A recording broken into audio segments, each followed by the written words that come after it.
আজি পৰীক্ষা কি আছিলে? আজি পৰীক্ষা পাব ইংৰাজী আছিলে। কেনেকুৱা হ'ল? বৰ এটা ভাল নহ'ল। কেলে? কাৰণ ইংৰাজীটো আমাৰ লোকভাষা সেইকাৰণে নোৱাৰিলোঁ। কালিলৈ কি আছে? আজি অসমীয়া আছে। অসমীয়াততো ৰচনাই আহিব। ৰচনাটো কেইবাখনো চাব লাগিব। তই এবাৰ ছাগলীৰ বিষয়ে কচোন। ছাগলীৰ বিষয়ে মতা ছাগলী পোৱালি দেখা বোলে মাইকী ছাগলী পোৱালি গাভৰু বোলে আৰু ভেবেলা ছাগলী বৰ বেয়া ভেবেলা ছাগলী নোমবোৰ কাটি পেলাই আৰু যোনবোৰে ভেবেলা ছাগলী খাই নহয় ডেকা হ'লে মৰিয়ে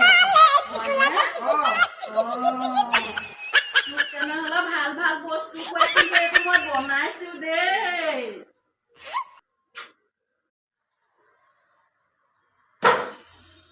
আজি পৰীক্ষা কি আছিলে? আজি পৰীক্ষা পাব ইংৰাজী আছিলে। কেনেকুৱা হ'ল?